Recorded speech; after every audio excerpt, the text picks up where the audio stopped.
আসসালামু আলাইকুম। আমি আবদুল্লাহ আল মামুন রুয়েট থেকে পড়াশোনা করেছি। এখন জলঢাকার মাটিতে কিছু করার চিন্তায় আছি। আপনাদের সন্তানদের নিয়ে আমি চিন্তিত।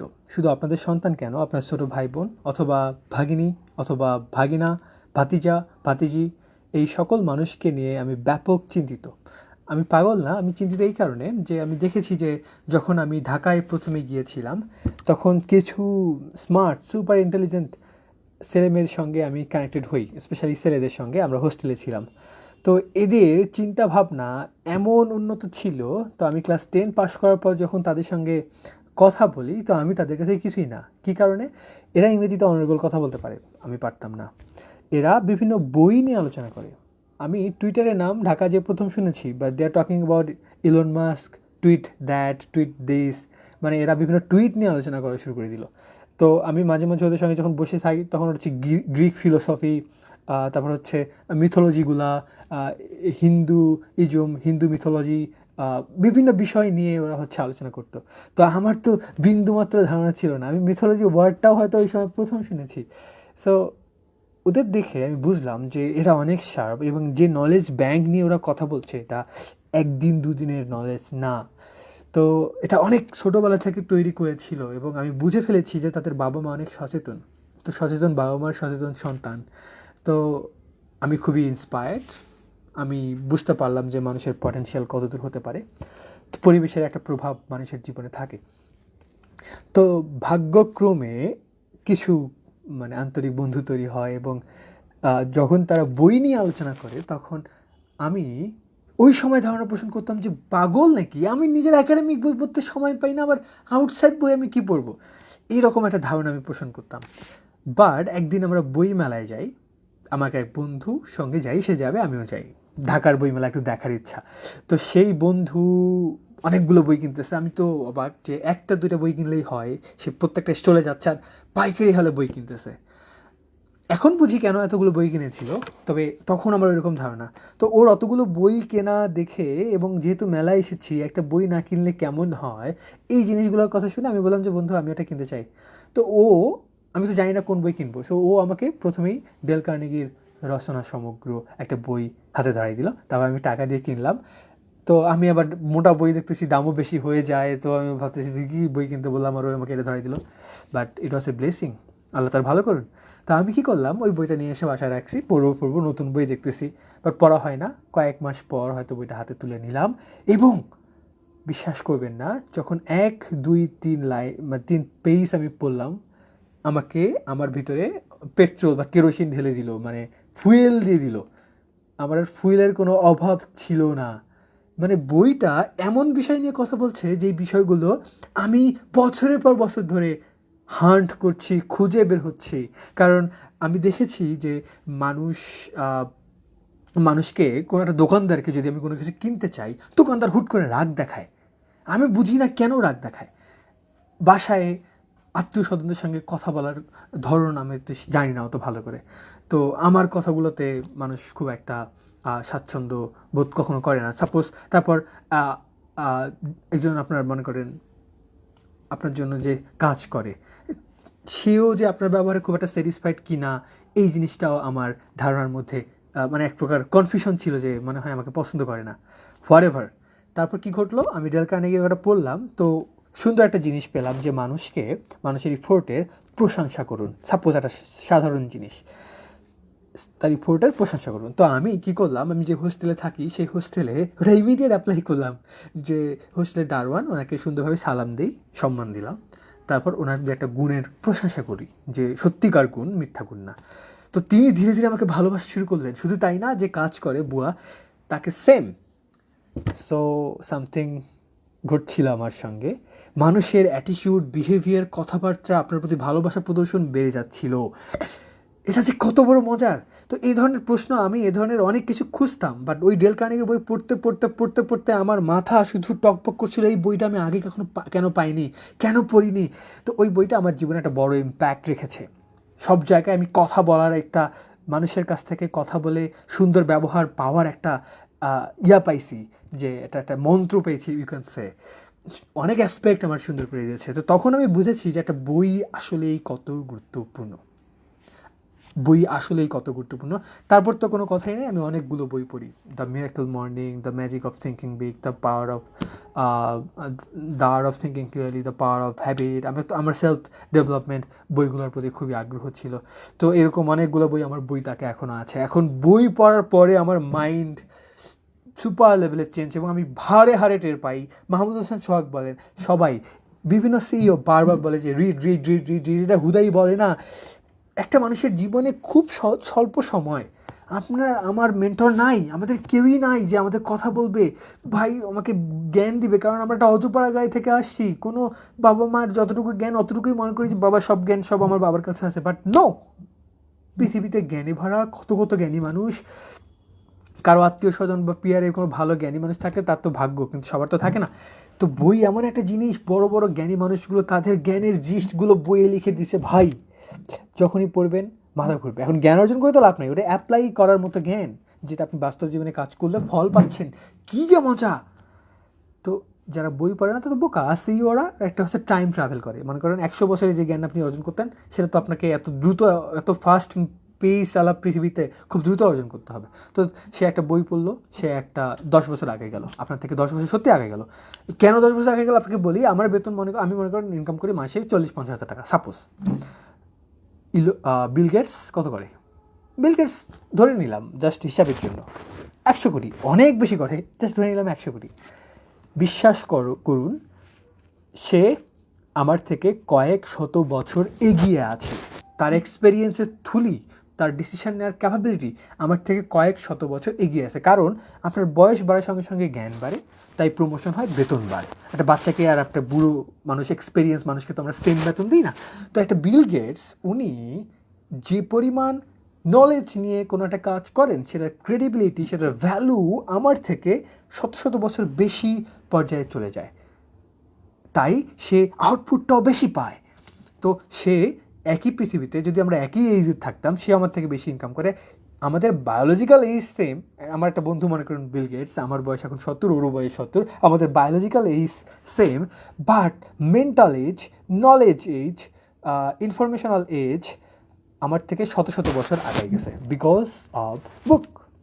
And book along with action taking, practical knowledge will make you unbeatable. Mahmud Hossain Sohag ভাই, উদ্ভাস, অন্যরকম পাঠশালা, অন্যরকম গ্রুপ, এগুলো সবগুলোর ফাউন্ডার। ওনার কথা শুনেন এবং ওনার কথার দরকার নাই, এক্সপিরিয়েন্স করুন। আমি এক্সপিরিয়েন্স করছি যে বই আমাকে অনেক দূর আগাই দিয়েছে। তো এই জিনিসটা যদি আমি ছোটোবেলায় পাইতাম, আমি চিন্তা করতে পারি আমি কত বড় হইতাম। এখন কথা হচ্ছে, আমার টাকা তো ইনকাম আমি করব।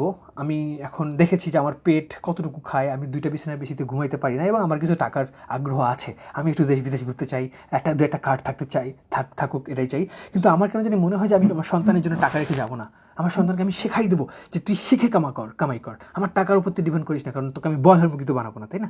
তো এই জিনিসগুলো চিন্তা করার পরে আমার মনে হয় যে হ্যাঁ, আমার টাকা দরকার, কিন্তু এক জীবনে এমন সম্ভব যে এত বেশি টাকা ইনকাম করা সম্ভব যে এই টাকা আপনি খেয়েও শেষ করতে পারবেন না। এখন কথা হচ্ছে, আমি তো মুসলমান, আমি তো মরবো, আমি তো আল্লাহরে বিশ্বাস করি, আমার রব আমাকে বানাইছে, ওকে, একটা উদ্দেশ্য দিছে, এবং আমি যাচ্ছি কয়েকদিন পরই তার সঙ্গে মিট করতে যাচ্ছি।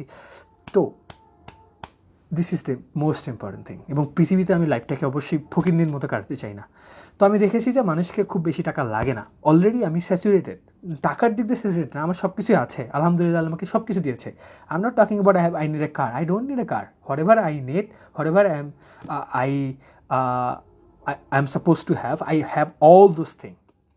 সো এই দিক দিয়ে চিন্তা করলে আমার সব কিছু আছে। আমার, হ্যাঁ ঠিক আছে, আরও কয়েক কোটি টাকা হলে আমার লাইফটা সুন্দর হবে, বাট তারপর, আর যখন আপনার একটা টাকা বানানোর মেশিন তৈরি হয়, তখন কয়েক কোটি টাকা কেন, অনেক টাকা ইনকাম করা খুব সহজ হয়ে যায়, যেটা আমি এখনও করিনি কিন্তু ফিল করতে পারছি। তো at the end of the day, material gain only purpose না, পারপাস অনেক বেশি। তো আমি আমার পারপাস ম্যাটেরিয়াল কিন্তু করবো, অ্যাট দ্য সেম টাইম সব থেকে সুপার পারপাস মানুষকে ডেভেলপ করা, হিউম্যান ডেভেলপ করা, মানুষের মাইন্ড ডেভেলপ করা, মানুষকে তৈরি করা। কারণ নবী রাসূলগণের এটাই কাজ ছিল, মানুষকে ডেভেলপ করা, জ্ঞান দিয়ে দিয়ে দিয়ে দিয়ে আল্লাহকে চেনাইছে। যখন তারা আল্লাহকে চিনছে, তখন সে রিয়ালাইজ করছে যে না, এটাই তো আলটিমেট গোল। আর আল্লাহকে যখন মানুষ রিয়ালাইজ করে, তখন আল্লাহকে যখন ফিল করে, সুফিরা প্রত্যেকটা মুহূর্ত, প্রত্যেকটা মোমেন্ট মনের মধ্যে শান্তি, তার মধ্যে কোনো হতাশা নাই, দুঃখ নাই, ক্রোধ নাই, মনটা এমন কাজ করে যে আপনি একটা মুক্ত পাখির মতো আকাশে উড়ে উড়ে বেড়াচ্ছেন, এমন পিস অফ মাইন্ড হয়। তো আল্লাহকে যারা পায় তাদের মধ্যে এরকম পিস অফ মাইন্ড তৈরি হয়। তো at the end of the day আপনি টাকা ইনকাম করছেন পিস অফ মাইন্ডের জন্য। বাট যাই হোক, আলটিমেট গোল তো ওইটাই। তো অবশ্যই I will work for it. আমি একটু চালাক, আমি পাগল না যে সারাদিন হচ্ছে কে কী বললো ওটার পিছনে ছুটবো, তারপর হচ্ছে ওই আন্টিকে দেখাইতে হবে যে আন্টি আমার অনেক টাকা, দেখো দেখো আমাকে একটু সম্মান দাও, মানুষকে বলবো এই জানো জানো আমি এটা বানিয়েছি ওটা বানিয়েছি। হু ক্যারস ভাই, আমি পেট ভরে খাইছি, আমার একটা সুন্দর ঘুম হচ্ছে, আমার ব্যাডমিন্টন খেলতে ভালো লাগে, আমি খেলছি। ওকে, তোমার প্রশংসার স্লেভ আমি না, প্রশংসার স্লেভ আমি এক সময় ছিলাম। বাট একবার ইন্টারভিউ দেওয়ার সময় আমার ইন্টারভিউ দেখে সবাই প্রশংসা, সরি না, প্রেজেন্টেশন দেখে সবাই প্রশংসা করতেছিল, ও বাবা তুই তো ফাটাই দিচ্ছিস, তুই জোস 1 নম্বর টেড টকের মতো হয়েছে, বাহ। তো তখন মনের মধ্যে একটা খায়েশ তৈরি হলো যে নেক্সট প্রেজেন্টেশনটা ভালো দিব। তো ওই মুহূর্তে আমার মনের মধ্যে একটা বিচ্ছিরি অশান্তি যে নেক্সট প্রেজেন্টেশন যদি ভালো না হয়, ভয় ভয় ভয় ভয় ভয় শুরু হয়ে গেল। তারপর আমি রিয়েলাইজ করলাম, আচ্ছা আমি এই মুহূর্তে শান্তিটাকে নষ্ট করতেছি কেন?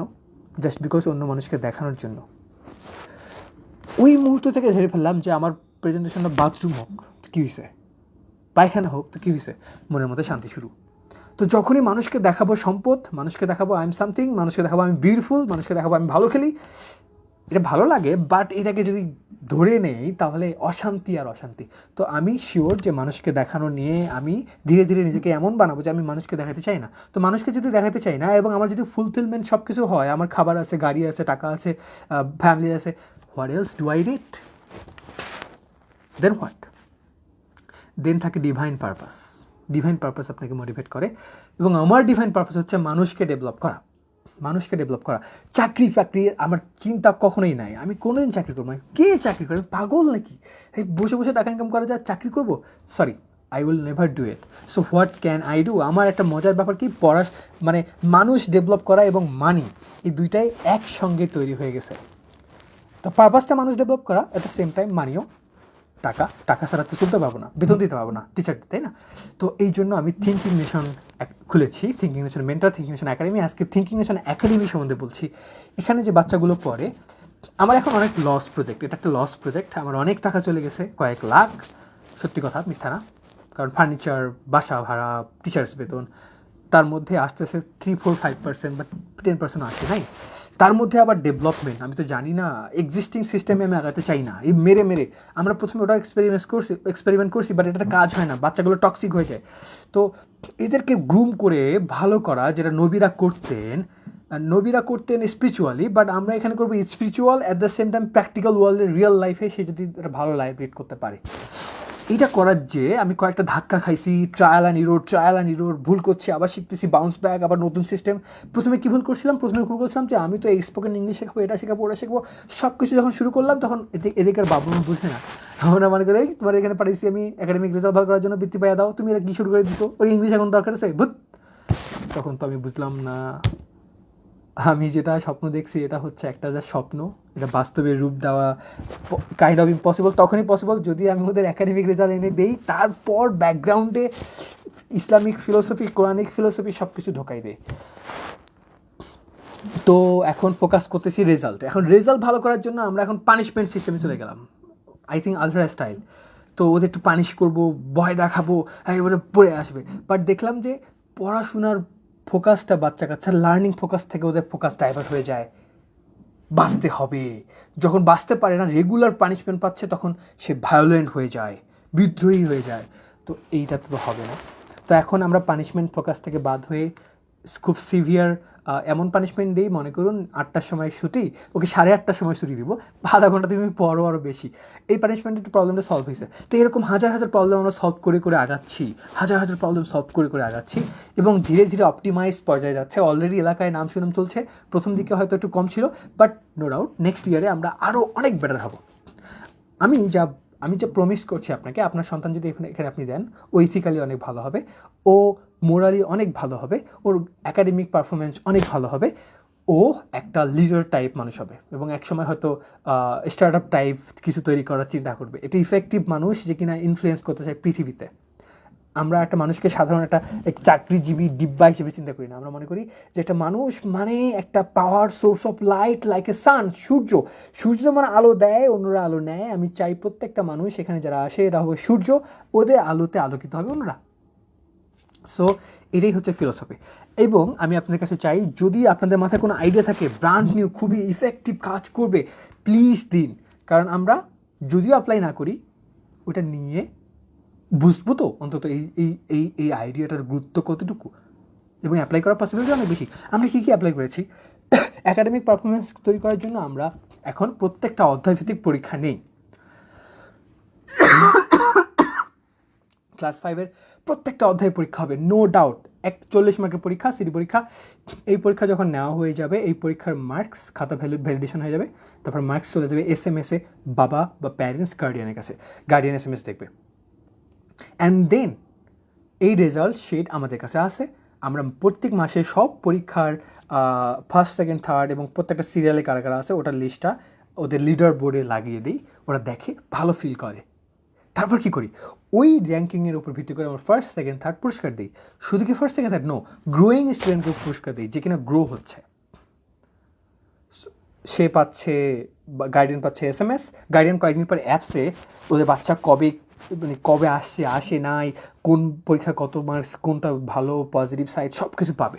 তো আমাদের পরীক্ষার সিস্টেমটা কেউ রেপ্লিকেট করতে পারবে না। সুপার হাইলি স্মার্ট, মানে টেক সাপোর্টেড করে ফেলছে, যেহেতু আমি নিজে একটা রুয়েট থেকে আসছি, সফটওয়্যারটা বানাতে পারি। And the second thing, monthly আমরা একটা গার্ডিয়ানকে রিপোর্ট দিই। ওই রিপোর্টে থাকে অ্যাটেন্ডেন্স রিপোর্ট, প্রত্যেকটা মার্ক রিপোর্ট, তারপর হচ্ছে অ্যাভারেজ মার্কস, এবং হচ্ছে আপনার গার্ডিয়ানের জন্য একটা নোট, চিরকুট, যেটা কিনা গার্ডিয়ান বুঝবে যে তার সন্তানের কোন জায়গায় ফোকাস করে তার সন্তান ভালো হবে। তো এই দুইটা জিনিস। অ্যান্ড আমরা এনভায়রনমেন্টটা এমন সিস্টেম করছি যে ওখানে এনভায়রনমেন্টটা বসেই সে অনেক কিছু শিখবে। আমরা গ্রুপ অ্যাক্টিভিটিস করাচ্ছি, গ্রুপ স্টাডি, পেয়ার স্টাডি, ওদের মধ্য থেকে ওরা শিখবে। কারণ টিচারকে অনেক সময় ওরা প্রশ্ন করতে পারে না, এবং বন্ধুকে খুব ইজিলি প্রশ্ন করতে পারে। এই জিনিসটা তো আমি কাজে লাগাবো। আর টিচার ওই ব্ল্যাকবোর্ডে ম্যাথ এভাবে বোঝাইলে না, আমি হচ্ছে খুব, যদি ওদের মুখস্থ করানোর উদ্দেশ্যে পড়ানো হয় তাহলে ওরা সবাই লিখে নিচ্ছে, আয়ত্ত করতেছে হচ্ছে। বাট যদি বোঝানোর উদ্দেশ্যে আপনি ব্ল্যাকবোর্ডে ম্যাথ করান, তো দেখবেন যে 40-50% স্টুডেন্ট বোঝে, বাকিরা বোঝে না। তো বাকিদেরও তো বুঝতে হবে। তাহলে কীভাবে বুঝবে? বন্ধুদের কাছ থেকে বুঝবে, এখানে ওদের থিঙ্কিংটাই ডেভেলপ করা হচ্ছে। এখন যে গার্ডিয়ানরা খুবই চালাক, মেধাবী, বোঝে, তারাই বুঝবে যে এটার পাওয়ার কী, আর অন্যরা বুঝবে না। ওনারা না বুঝলেও ওনাদের সন্তানকে আমরা ডেভেলপ করে দেবো, একদিন বুঝবে। তো আপনার সন্তান যদি এখানে আসে, আমরা বলবো উইথিন 3 মান্থ আপনি ইফেক্ট দেখতে পাবেন। কারণ এটা টাইম নেয়, 1 সেকেন্ড, 2 সেকেন্ড, 2 দিন, 3 দিনের মধ্যে হবে না। 3 মাসের মধ্যে দেখবেন যে আপনার সন্তান কোন দিকে চলে যাচ্ছে। আমি এটা প্রমিস করতে চাই, এটা কয়েকদিন পর ইংরেজিতে কথা বলবে ফটাফট, আমি ভিডিও নিয়ে আসবো, ইংরেজিতে ডিবেট করবে, ইভেন কম্পারেটিভ রিলিজন নিয়েও এদেরকে আমি শেখাবো। তোর জাকির নায়কের মতো লেকচার দেবে। ইয়েস, ইটস এ পজিটিভ ওয়েতে, অবশ্যই কাউকে হার্ট না করে। নট জাস্ট দ্যাট, স্পোর্টস থাকবে এদের জন্য, খেলাধুলা করবে, এবং এদের আলোচনার বিষয় হবে ওয়ার্ল্ড নিয়ে, বাংলাদেশ নিয়ে না। কেন ডোনাল্ড ট্রাম্প ওইটা করলেন, ওনার রাজনীতির কোন স্বার্থের জন্য তিনি মামদানিকে সাপোর্ট করছেন না, মামদানি কী কারণে জিতলো, মামদানি মানুষের কোন সাইকোলজিকে হিট করেছে, ওকে, মামদানি কীভাবে ওকে মুসলিম হিসাবে, টেররিস্ট হিসেবে আখ্যা দেওয়ার ফলে ওইটাকে আরও বেশি প্রমোট করে পরে আবার হচ্ছে আপনার মানুষদের সিম্পাথি গেইন করলো। এই বিষয়গুলো নিয়ে ওরা আলোচনা করবে। শুধু কি আলোচনা করবে, তারা অ্যাকশন নেবে, অবশ্যই তারা বিজনেস করবে। তারা চাকরি খুবই কম করবে। বিজনেস করবে বলতে স্মার্ট বিজনেসম্যান, লাখ লাখ টাকা ইনকাম করার অবশ্যই স্বপ্ন থাকবে, but at the same time মানুষ হবে। পরিবেশটা এভাবে ডেভেলপ করার জন্য আপ্রাণ চেষ্টা করছি। সফটওয়্যারাইজড থাকে আমরাও নিজের স্কিল ডেভেলপ করতেছি। এখনও যে পরিপূর্ণ পারছি এমন না, 20%ও পারি নেই, 15%ও পারি নেই, 10-15%-এর মধ্যে অ্যাচিভ করছি, যেটা করতে চাচ্ছি করব। এবং আমার মনে হয় যে অন্যান্যদের তুলনায় আমরা বেস্ট, জল ঢাকায় বর্তমানে। এটা অহংকার না, মিথ্যা কথা না। আমি দেখেছি যে যদি core value, thinking capacity, thinking quality হিসেবে চিন্তা করেন, তাহলে বাচ্চারা ব্যাপক গ্রো করতেছে, বাবারা ফ্রি থিঙ্কিং করছে, ক্লাসে পারফরমেন্সটা বুকিশ না। সো আমি লাইব্রেরি বানাচ্ছি, সবথেকে বড় কথা। ওই যে বইয়ের ঘটনাগুলো বললাম না আপনাদের, তো আমি যেই ফিলিংটা পাইছি বইয়ের ব্যাপারে, সেই ফিলিংটা কি আমি আমার স্টুডেন্টকে দিব না? আমরা লাইব্রেরি এস্টাবলিশ করে ফেলতেছি। লাইব্রেরি, তারা এখানে পড়বে মারাত্মক মারাত্মক বই, যেগুলো আমি বুঝেছি ভালো বই, এবং আপনাদের কাছ থেকে জানতে চাই কোন বইটা আপনার জীবনে, কোন বইটা আপনার জীবনে খুবই মারাত্মক প্রভাব ফেলেছে, স্পেশালি রিয়াল ওয়ার্ল্ডের কাজে। আমি বলতেছি না জাস্ট ওই যে প্রেমের কাহিনী পড়ে আপনি বোধ হয়ে চিন্তা করছেন, না, not necessarily, I don't talk about those books. I'm talking about some books which is really helping people in their real life. Okay, so library দিচ্ছি, লাইব্রেরিতে পড়বে, লাইব্রেরিতে অলরেডি ইনফ্রাস্ট্রাকচার তৈরি, বাট লাইব্রেরি সিস্টেমটা কীভাবে ডিজাইন হবে এখনও করিনি, সেটাও করে ফেলবো। আপনাদের আমি রেগুলার আপডেট দিব যে আমরা থিঙ্কিং নেশন একাডেমিতে কী কী করছি। এখন ক্লাস 5, এই 5-6-এ উঠবে, তখন 5-6, যদি ক্লাস 4-এর রেসপন্স ভালো পাই 4-5-6, প্লিজ 3 মাসের জন্য হলেও আপনার সন্তানকে দিয়ে দেখুন না, তারপর গ্রোথ দেখুন। তবে যদি হ্যাঁ, যদি না হয় আপনি নিয়ে যান, ইটস ওকে, বাট 3 মান্থ আমাদের বিশ্বাস করুন। আর আমরা কিন্তু সিস্টেম ফোকাসড, আমাদের সিস্টেমটা এত ভালো হবে যে এই সিস্টেমেই কেউ ঢুকলেই ভালো হবে। আমি বিভিন্ন জায়গা থেকে অনেক নলেজ নিয়ে এসেছি। আমি ঢাকায় সেন্ট জোসেফ কলেজে পড়েছি, ওদের সিস্টেমটা অন্যরকম লেভেলের। মিশনারি স্কুলগুলো আসলে ভালো হয়। রুয়েটে পড়েছি, রুয়েটের সিস্টেম দেখেছি। আরও অনেক জায়গার সম্বন্ধে রিসার্চ করছি regular, so I know how it works. এবং আমি যদি ধরে রাখি এই জিনিসটা, আপনি টুডে অর টুমোরো আমাদের সুনাম শুনবেন, কারণ অলরেডি আমাদের মুদিপাড়ায় বাচ্চা এখানে ভাইরাল হয়ে গেছি। মানুষ বলতেছে, বাবা কোচিংটা তো অনেক সুন্দর, প্রথম দিকে কেউ পাত্তাই দেয়নি, পরে পাত্তা না দিয়ে যাবে কোথায়। এখানে আমাদের প্রথমে ক্লাস 5 যখন শুরু করছি, যে স্টুডেন্টগুলো আসতো, তো মনে করুন ওদের বাবার প্রফেশনগুলো ভালো না, খুব ভালো চাকরি করে না, মনে করেন কেউ কামার এরকম টাইপ, তো ওদেরকে খুব মানে একটা নেগেটিভ চোখে দেখা হয়, এইগুলো দিয়ে কী হবে। বাট ওদেরকে এমন টপ ক্লাস এখন হয়েছে যে স্কুল থেকে আমাদের কাছে আসছে, আমি বলি international school, international Islamic academy, তো আমাদের ওখানে 12, 13, 14, 15 নম্বর সিরিয়ালের 3-4 জন স্টুডেন্ট আসছে, ওরা এখন টপ 5। এখন অন্য যারা অবজ্ঞা করছিল তাদের সন্তানের সঙ্গে আমি তাদের ফ্রি পরীক্ষার ব্যবস্থা করছি।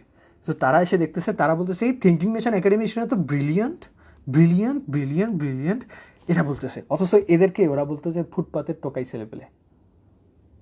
আরেকটা জিনিস, আমাদের সবথেকে ফোকাস পয়েন্ট হচ্ছে আমরা ভালো স্টুডেন্ট তো ভালো হবেই, অন্য কোনো প্রতিষ্ঠান এটা করে না যে খারাপ স্টুডেন্টকে ভালো করার জন্য আপ্রাণ চেষ্টা। আমাদের মেইন ফোকাস হচ্ছে খারাপ স্টুডেন্টকে ভালো করা।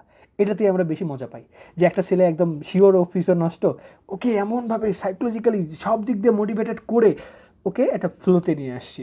এইটাই হচ্ছে আমাদের জন্য একটা মানে শরবত, এটা আমাদের জন্য অমৃত একটা ফিলিং দেয়। এটা যে আই ক্যানট এক্সপ্লেন ইট, আমি এটাতে মজা পাই। সো ব্রাদার অ্যান্ড সিস্টার, আমার ওয়ার্ড এমটি ভেসেল না, জাস্ট দিয়ে দেখুন।